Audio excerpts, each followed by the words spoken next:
Queridos irmãos, pastores, plantadores, amigos da Atos 29, eu quero cumprimentá-los com a graça e a paz do nosso Senhor e Salvador Jesus Cristo. Eu estou muito feliz pela oportunidade de mais uma vez repartir com vocês um pouco ou uma porção das Escrituras e eu sei que outras pessoas poderiam estar aqui como tantas vezes eu vivi ministrando ao meu próprio coração. Sou grato a Deus pela vida de vocês e sou muito feliz de fazer parte desta rede de amigos e de igrejas que plantam igrejas para a glória de Deus. Eu também estou muito feliz porque estamos dando início à nossa pré-conferência que vai tratar de um tema caríssimo, né? Vivendo sob o poder do Evangelho. E basicamente neste ano nós vamos estudar as viagens missionárias do apóstolo Paulo. E eu quero começar convidando-os ao texto sagrado de Atos dos Apóstolos, capítulo de número 13. Eu recebi esta missão de expor o capítulo de número 13 de Atos, do verso 1 ao verso de número 3. Atos dos Apóstolos, capítulo 13. Nós vamos estudar neste primeiro tempo, ou nesta primeira palestra, do verso 1 ao verso de número 13. Espero que você já tenha encontrado o texto aí. A filha de um casal de nossa igreja viveu parte de sua vida com católicos. E por isso, quando chegou entre nós, ela fazia alguma confusão com os títulos.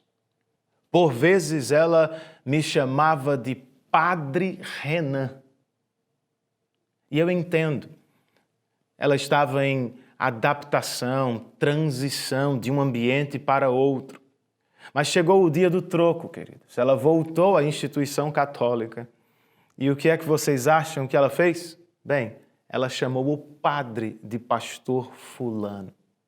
É compreensível. É uma criança e ela estava em transição. Eu entendo.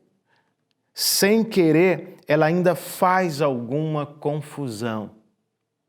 O que eu não entendo, queridos, é a confusão que nós fazemos quando o assunto é a missão da igreja. Cada crente parece ter a sua. Cada igreja quer escolher a sua. Será isso certo? Eu penso que não. A missão da igreja não é algo que pegamos em uma prateleira de loja. Nós não escolhemos a missão.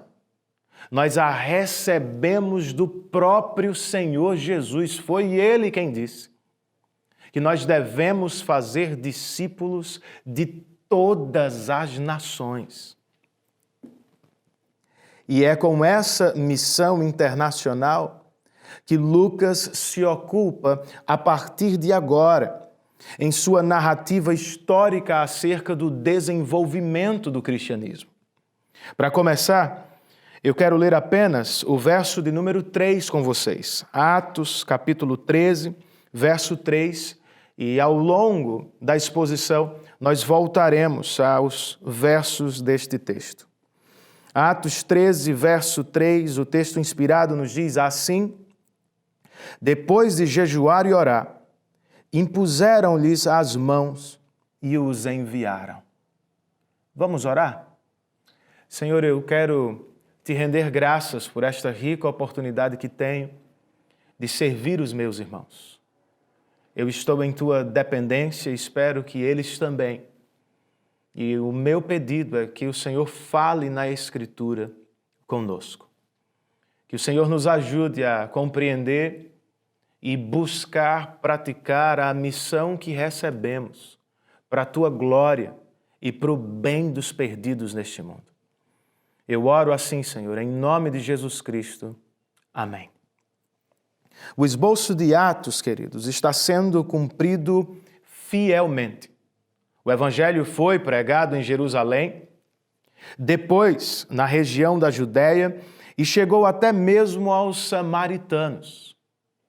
Mas é hora de avançar, de levá-lo aos confins da terra. O Dr. John Stott, comentando este capítulo, escreve: os dois diáconos evangelistas, Estevão e Filipe, prepararam o caminho. O mesmo fizeram as duas principais conversões relatadas por Lucas, a de Saulo, o perseguidor, e a de Cornélio, o centurião romano de Cesareia. Evangelistas anônimos foram até mesmo a Antioquia, mas a ação missionária da igreja estava sempre limitada à Palestina e à Síria.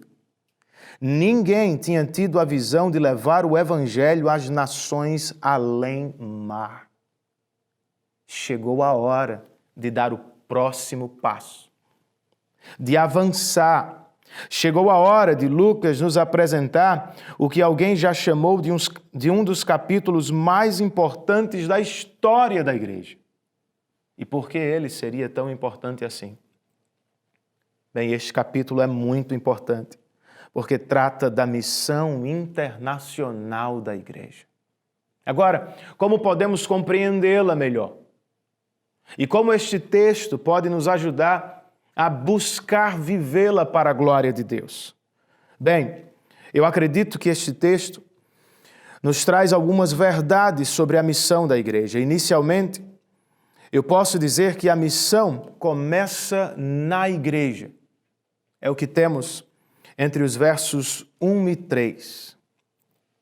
Lucas, de acordo com o que viu, nos diz aqui que a igreja de Antioquia era ao mesmo tempo formadora e internacional.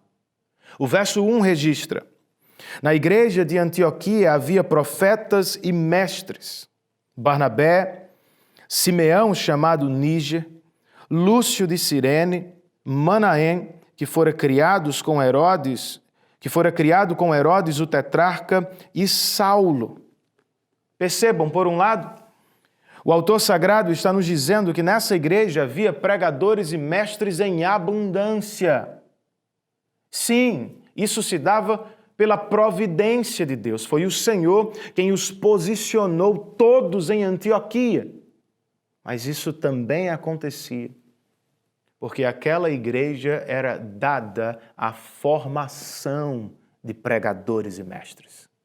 Por outro lado, Lucas está nos dizendo que esta igreja tinha uma membresia cosmopolita.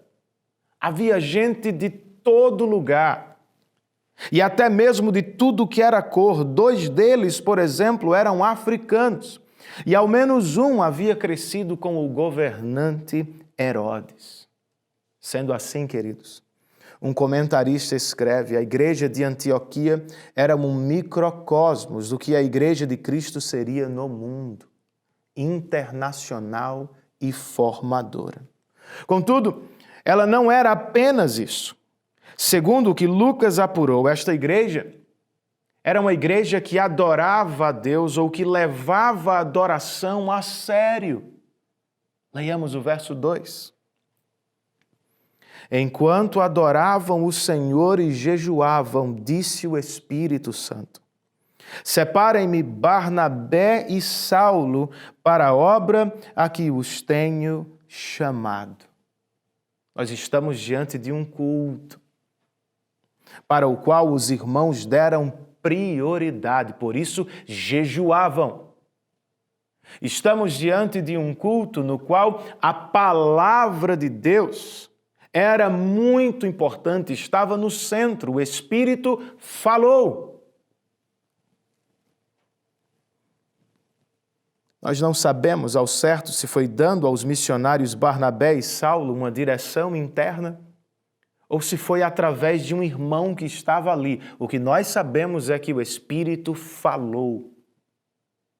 Contudo, ele não falou sobre a casa de Saulo ou sobre o carro de Barnabé. O Espírito, quando falou naquele culto, falou sobre a missão internacional da igreja. Separem-me Barnabé e Saulo.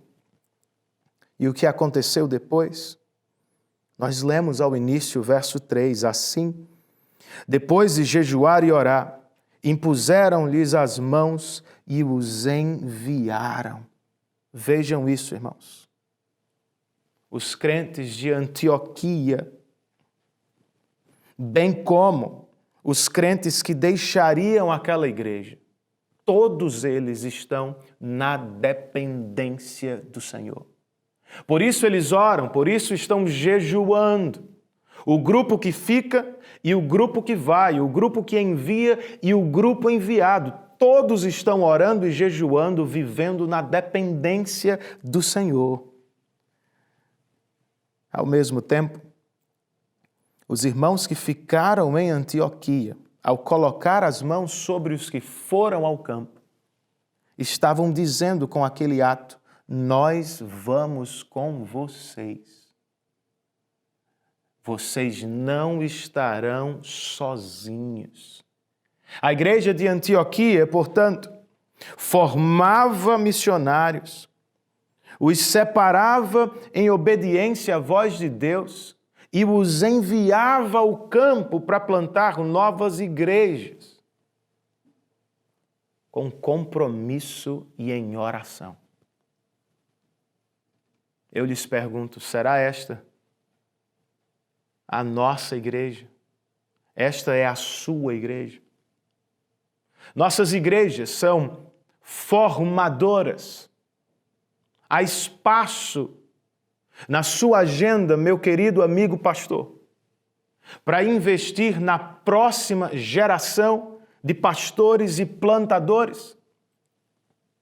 Nós nos ocupamos com o que Paulo disse aos Efésios, com a preparação dos santos para o ministério?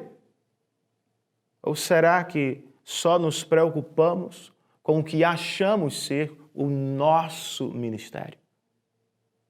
Pastor, você está atento aos jovens que se levantam em sua igreja? As conversas que levam depois do culto sobre o sermão? Você está aberto para trazê-los para perto, acompanhá-los, investir na vida deles? Você tem coragem de repartir o púlpito de sua igreja?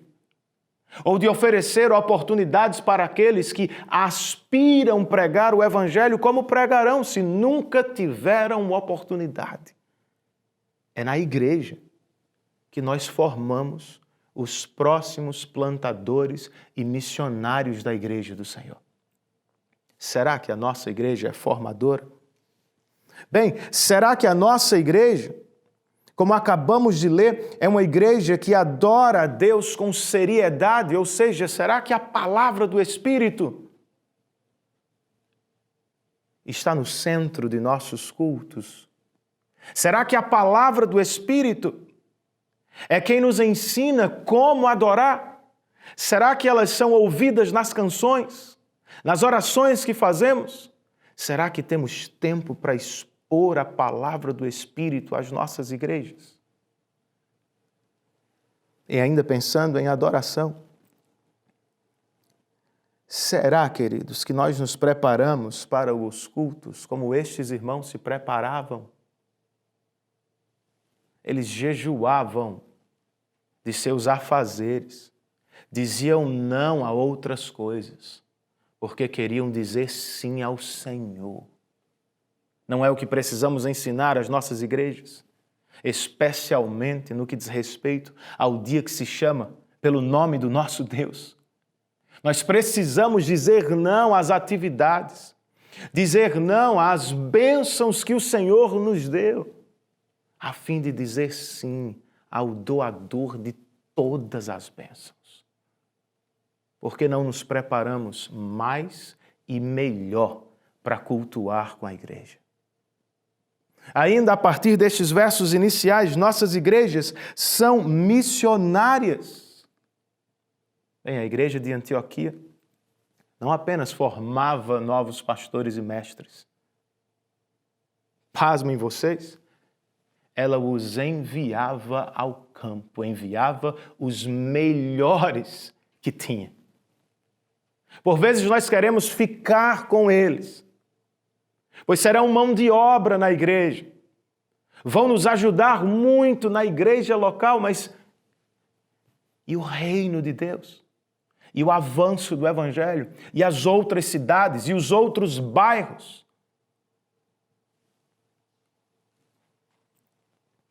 Outra vez eu cito o Dr. John Stott, que escreve: aqui nós temos um equilíbrio missionário saudável. Embora o Espírito tenha dito, separem-me Barnabé e Saulo, foi a igreja quem os enviou ao campo. O Dr. Stott continua, ou seja, missionários não devem ir ao campo sozinhos, dizendo ter uma liderança do Espírito. Missionários e plantadores, vocês precisam esperar até que o Espírito lidere a igreja. E igreja, cristãos, nós não podemos impor nossa vontade sobre os plantadores e missionários. Não devem trabalhar somente ou apenas no que queremos ou onde sonhamos. Nós também podemos seguir a orientação deles, acompanhá-los na plantação da igreja que eles sonharam e nutriram por anos. Nós podemos e nós devemos apoiar os plantadores. A propósito, o que é que você tem feito para apoiar aqueles homens e mulheres que deixaram a igreja local e que se aventuraram na liderança do Espírito para plantar novas igrejas? O que você tem feito para ajudá-los? Como você pode encorajá-los, mesmo à distância? Uma carta, um e-mail, uma mensagem, uma oração, uma visita. Quando eles voltarem à igreja local, como você pode recebê-los em sua casa para cuidar deles e investir em suas vidas e famílias? Bem, como ouvimos, a missão da igreja começa na própria igreja, à luz desse texto. Outra verdade que podemos destacar aqui é a missão tem missionários. Falando deles, Barnabé e Saulo, Lucas nos oferece 3 importantes informações em um espaço curto de 2 versos. Primeiro, ele registra verso 4. Enviados pelo Espírito Santo, desceram a Seleucia e dali navegaram para Chipre. Como foram enviados ou liderados pelo Espírito, nós não sabemos. De novo, pode ter sido uma liderança interior. Não seria incomum para o período apostólico. Mas talvez tenha sido apenas algo externo que os moveu até Chipre. Por exemplo, Barnabé era de lá. Seja como for, queridos, o que sabemos é que eles foram a Chipre e que àquela época Chipre era uma espécie de Havaí. Alguns a chamavam de a Ilha da Alegria, pois tinha um clima maravilhoso e oferecia recursos em abundância. Foi para lá que o Espírito levou Barnabé e Saulo. E o que eles fizeram ao chegar? Turismo? Claro que não, irmãos. Barnabé e Saulo, verso 5. Chegando a Salamina, proclamaram a palavra de Deus nas sinagogas judaicas. Esse será o padrão da missão. Eles vão pregar primeiro aos judeus e depois aos gentios. E ao nos dizer que pregaram nas sinagogas, e no verso 6 que viajaram por toda a ilha, Lucas está nos informando que a pregação era o ponto central e mais presente na missão. E tem um detalhe aqui. Eles não estavam sozinhos. O texto nos diz, ao final do verso 5, que João estava com eles como auxiliar. Alguém já disse que esse João aqui, João Marcos, foi o primeiro residente em plantação de igreja na história do cristianismo. Faz sentido. Agora, mais uma vez, tudo o que Lucas nos diz é que ele estava na missão para auxiliar e nada mais. O que me leva a dizer, até Barnabé e Saulo precisavam de ajuda na missão. Você também precisa, plantador. Todos nós precisamos de ajuda. O cristão não faz sua jornada sozinho. Por isso Deus nos deu igreja, família, amigos e irmãos com quem podemos compartilhar esta aventura. Cabe-nos cultivá-los e, quando necessário, procurá-los em busca de ajuda. Está em um problema conjugal e não sabe o que fazer? Peça a ajuda de alguém mais experiente. Quer crescer em leitura bíblica? Quer conhecer mais as Escrituras, se deleitar em Deus, no Deus que se revela aqui? Se aproxime de um irmão mais maduro e peça ajuda. Está começando uma plantação nova. Peça a ajuda de irmãos que já fizeram isso no passado.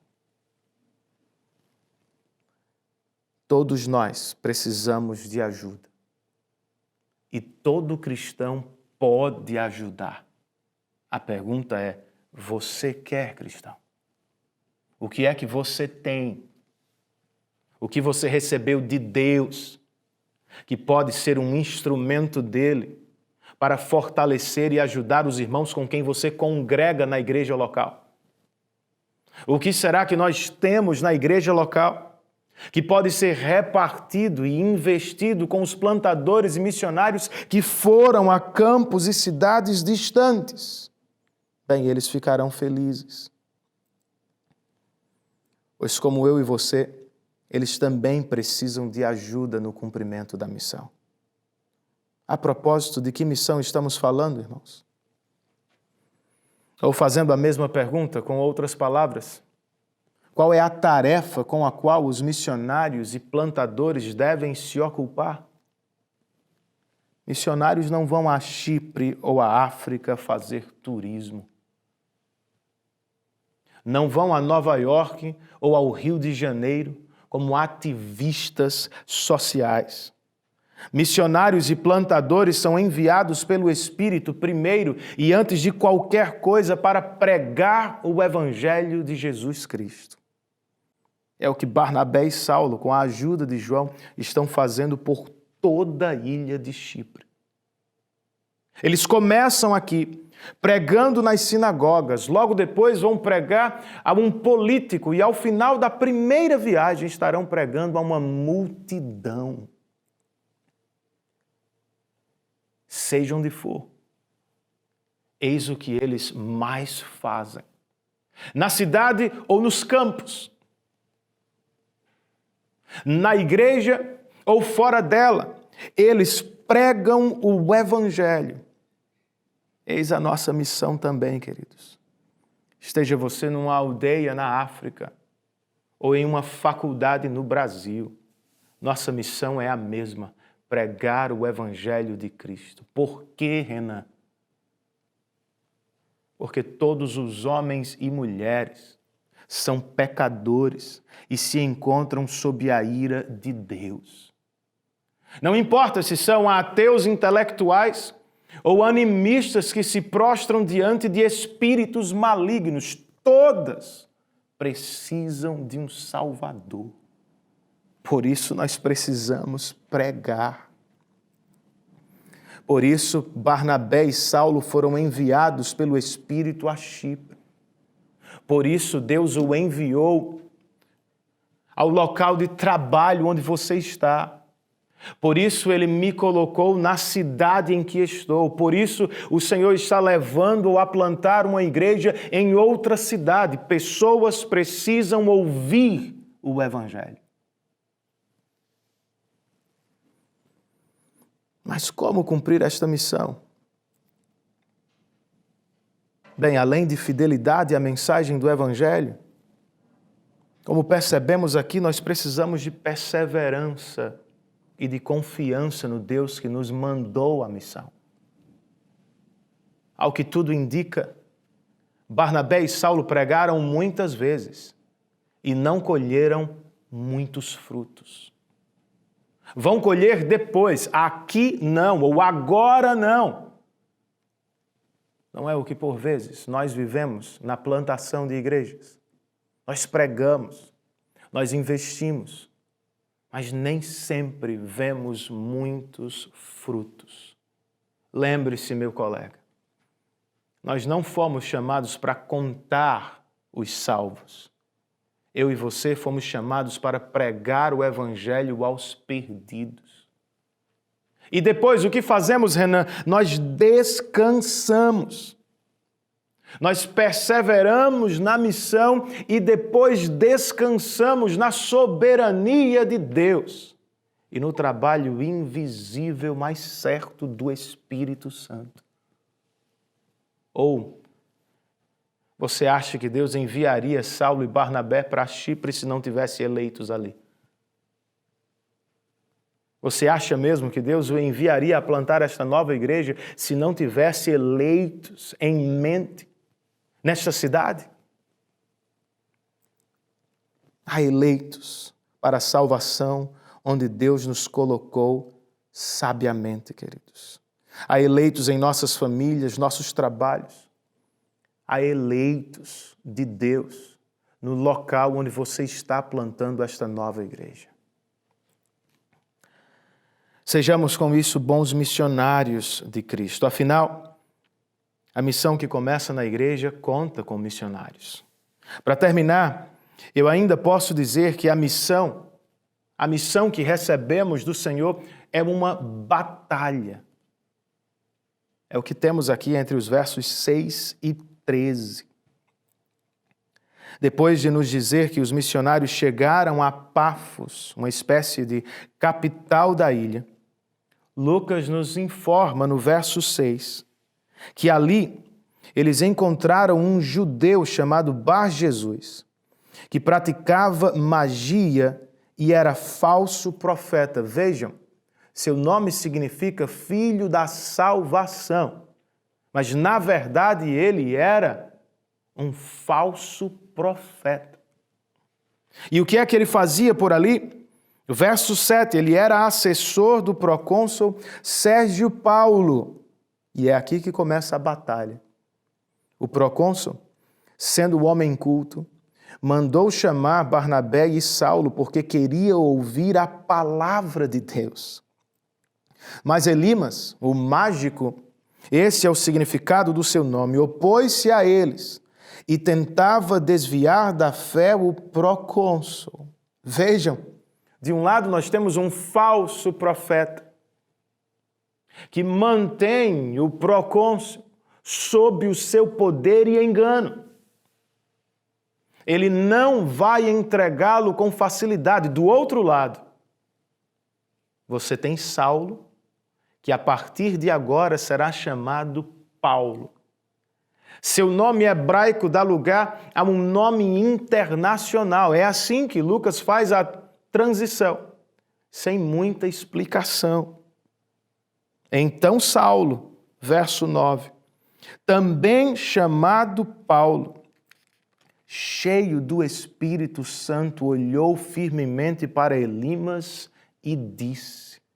Não estamos falando mais de Saulo, o homem que arrastava os crentes aos tribunais na força do próprio braço. Nós estamos falando agora de Paulo, um homem cheio do Espírito de Deus e da autoridade do Senhor. E o que ele disse a Elimas, versos 10 e 11, filho do diabo e inimigo de tudo o que é justo. Você está cheio de toda espécie de engano e maldade. Quando é que vai parar de perverter os retos caminhos do Senhor? Saiba agora que a mão do Senhor está contra você, e você ficará cego e incapaz de ver a luz do sol durante algum tempo.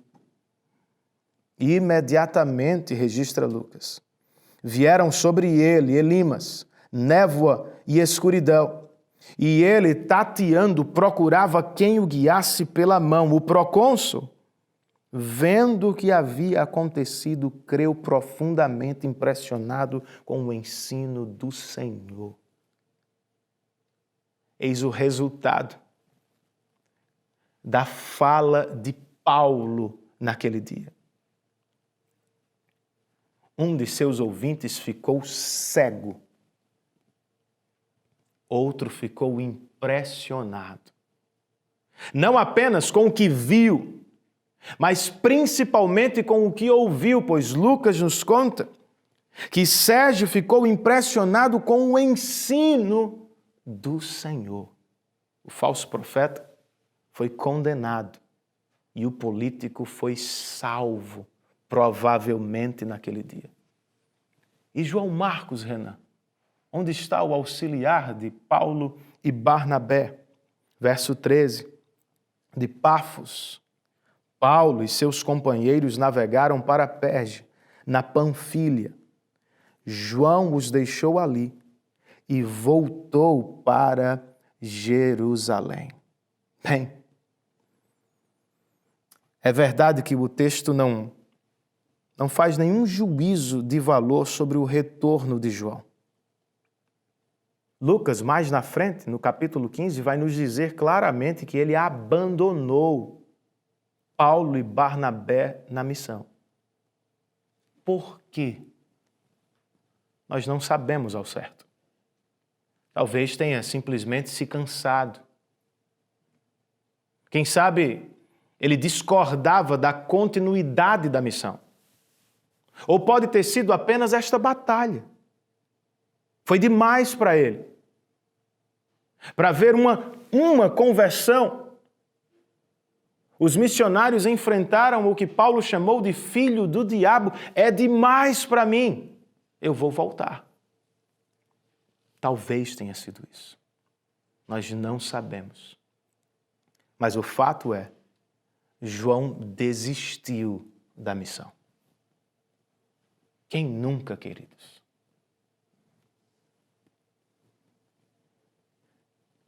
Pais desistem de educar seus filhos no temor do Senhor às vezes. Esposas desistem de orar pela conversão de seus esposos. Plantadores mal começaram e já estão pensando em desistir. Este é você. Será que eu o descrevi? Nós precisamos ser realistas. A missão é uma batalha. Será difícil. Estamos falando de batalha espiritual mesmo, ela é real.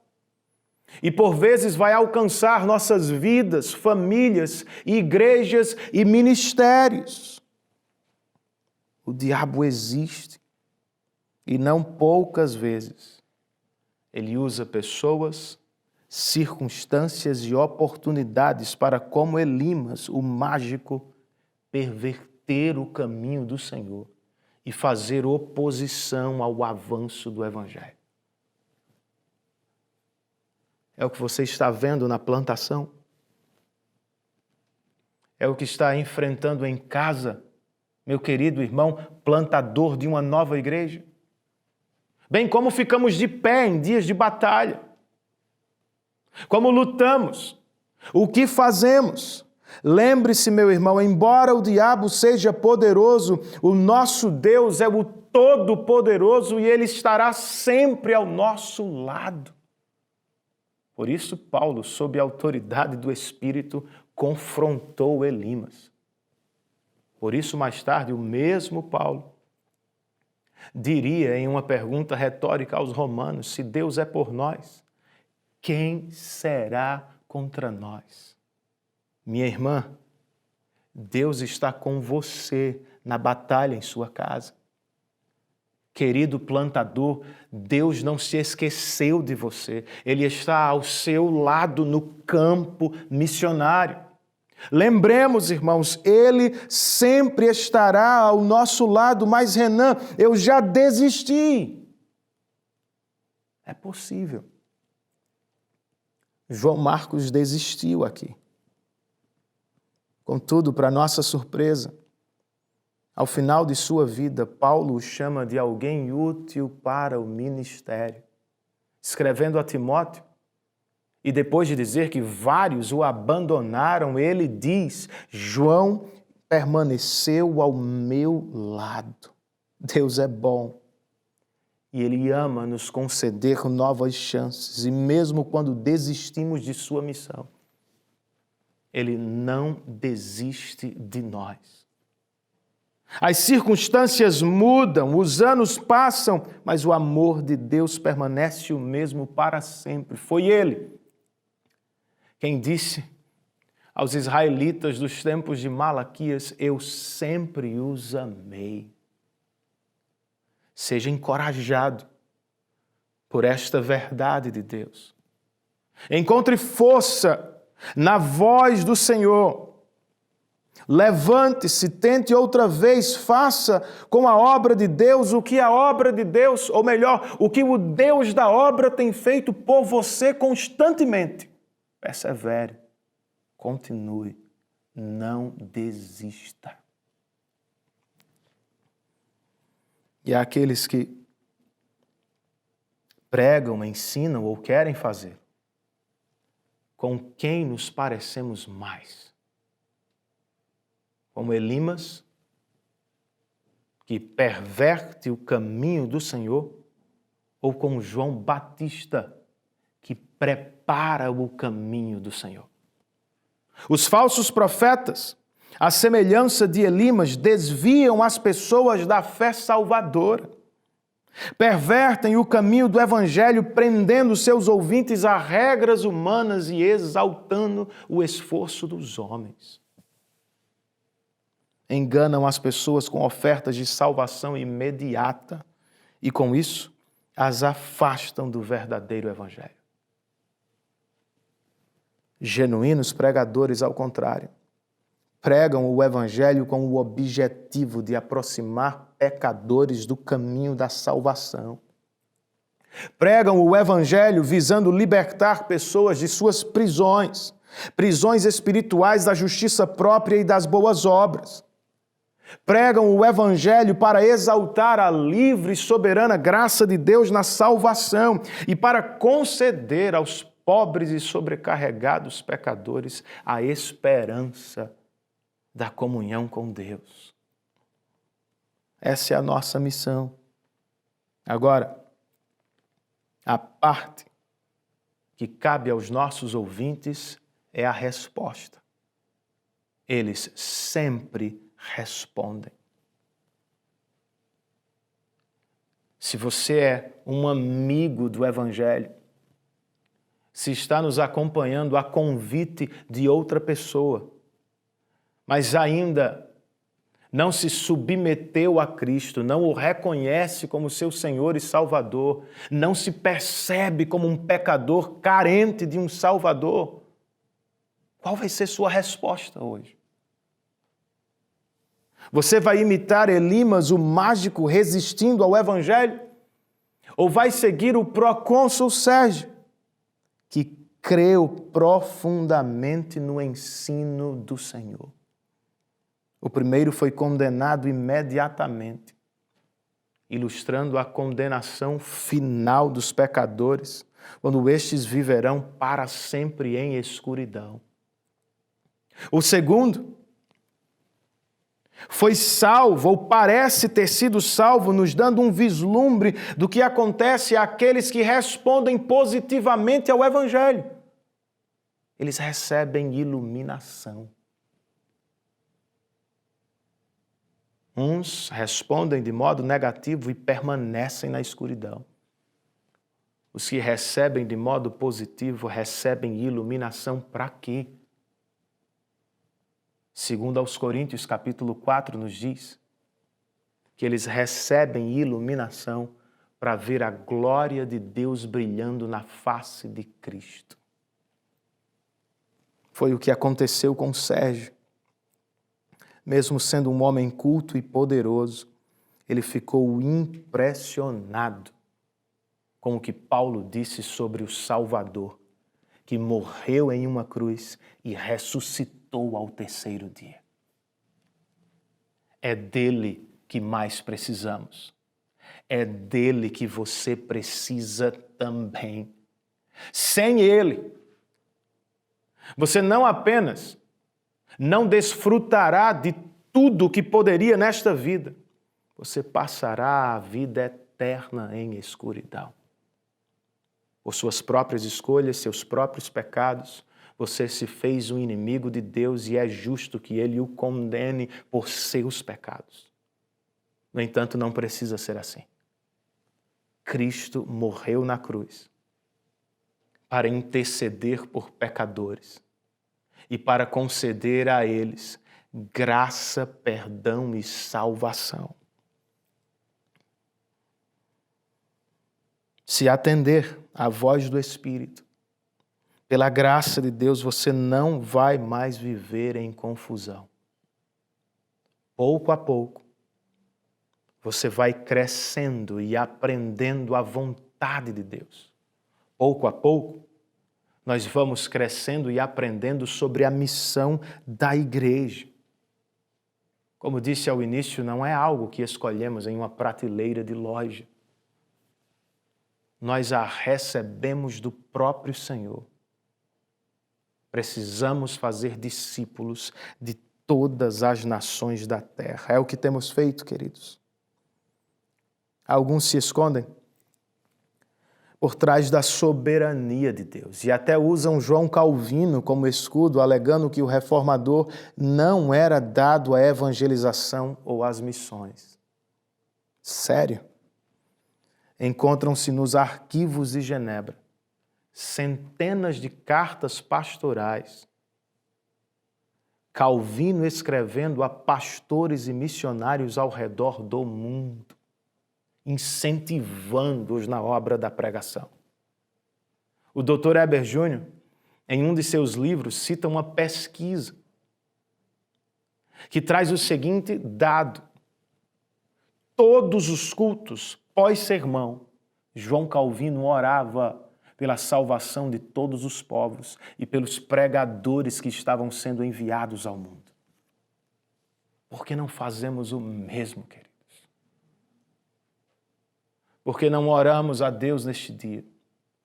Por que não rogamos ao nosso Senhor? Por que não lhe pedimos, Senhor, faz de nossas igrejas missionárias, formadoras, nos dê a graça, a alegria de formar e enviar os melhores obreiros ao campo e sustente-nos em meio à batalha espiritual que é a missão. Que Deus nos abençoe, queridos, em Cristo Jesus.